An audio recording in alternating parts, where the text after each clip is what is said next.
Hi friends, ఈ video చూస్తున్నారు కదా. ఫోటో పెట్టాను కదా ముందట. ఇదని బిల్లరు మనది ఇల్లు కడతాను తీసుకొని ఇల్లు కట్టలేకపోయాడు.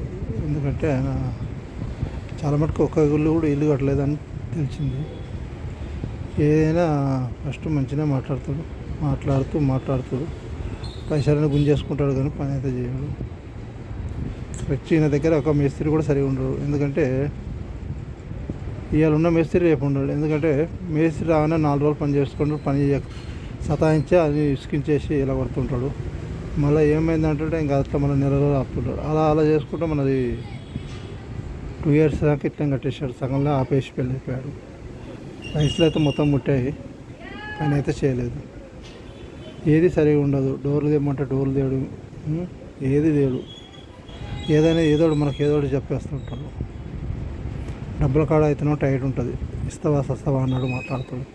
మరి పైసలు తీసుకున్నప్పుడు పని అన్నా చేయాలి కదా, పని కూడా చేయడు.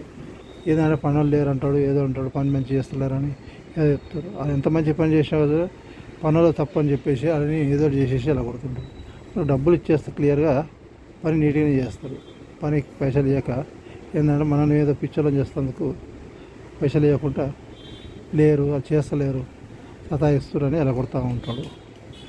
అలా చేస్తూ పని చేయడు, చేపియడు. ఏంటంటే పనులు లేరు, వెళ్ళిపోయారు, ఏదో చెప్పేసి మనని ఇసుకిస్తూ ఉంటాడు. ఏదంటే ఉసుక లేదంటాడు, ఒకసారి సిమెంట్ లేదంటాడు. ఎవరికి సరిగా పైసలు ఇవ్వకంటే ఎవరు వస్తారు, ఎవరు రారు. అందుకే ఎట్లా ఉన్న దొంగడే అట్లా అన్నట్టు అయిపోయింది. మనకు దీనివల్ల మనకు ఒక 5 నుంచి 6 లక్షల దాకా ఎక్స్ట్రా బొక్క పడ్డది. ఏమేంద్ర బాబు అంటే అది మనం 6 నెలలు కట్టే ఇల్లుని 2 years దాకా కట్టకుండా అదే వదిలిపెట్టేశాడు. గట్టిగా మాట్లాడదామన్నా కూడా రాడు, బెదిరిస్తాడు. ఏనంటే ఇంక మననే బెదిరిస్తూ ఉంటాడు. మాట్లాడి మనకు ఆరోగ్యం కలగవుతుంది తప్ప ఇల్లు అయితే కట్టలేకపోతాం. అందుకే ఒకసారి మళ్ళీ మీరు చూసుకోండి. ఈ పాపని వెంకటేశ్వర నెంబర్ ఉన్నది చూడండి, ఇతనే. ఇంకోరు జాగ్రత్త పడమని చెప్తున్నాను. అందుకే, ఎందుకంటే నేను బాధపడ్డా కదా, ఇంకోరు కూడా బాధపడద్దని. ఎందుకంటే అందరూ ఉన్నారని చెప్తాడు, అందరు బిల్లలు ఉన్నారు, అందరు పనులు అని చెప్తాడు. కానీ ఈయన దగ్గర ఎవరు లేరు. ఏదంటే రోజు కూలి లెక్క రోజు అడ్డ మీద తీసుకొచ్చి పని చేపిస్తుంటాడు. 2 రోజులు చేస్తాడు, 4 రోజులు పనులకు రారు. ఎందుకంటే డబ్బులు ఇయ్యారు కదా, వాళ్ళు 2 రోజులు చేస్తారు, 3వ రోజు రారు. అట్లా అనుకుంటే మన రోజులు గడిచిపోతుంది కదా, సంవత్సరాలు గడిచిపోయినాడు కలిపి. లాస్ట్ వచ్చేకల్లా నీకు ఇచ్చిన పైసలు నాకు ఇల్లే కాలేదని చెప్తాడు. రోజుకో కూలని పట్టుకొస్తే పని ఏదవుతుంది. లాస్ట్కి వచ్చేకల్లా ఇచ్చిపెట్టేసి వెళ్ళిపోయాడు. ఈ కథ మీద మనం చేసుకోవాల్సి వస్తుంది. ఇప్పుడు రోజు పనులు ఇచ్చి మనం చేయించుకుంటున్నాం. ఇప్పుడు అందుకే మీరు ఇచ్చి మీరు బాధపడొద్దని మరీ చెప్తున్నాం. ముందుగా చెప్పేది ఎందుకంటే దానికోసం ఇదంతా మనం చేయించింది దగ్గరుండి.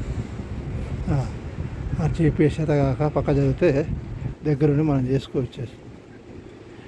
ఇచ్చేయాలి, డబ్బులను ఇవ్వాలి, మళ్ళీ మన డబ్బులతో మనం చేయించుకోవాలి. ఇస్తుంటే మనం జాగ్రత్త ఉండాలని చెప్తున్నాం. మనం 100 రూపాయలు ఇస్తే 150 రూపాయలు ఖర్చు పెడతాడు.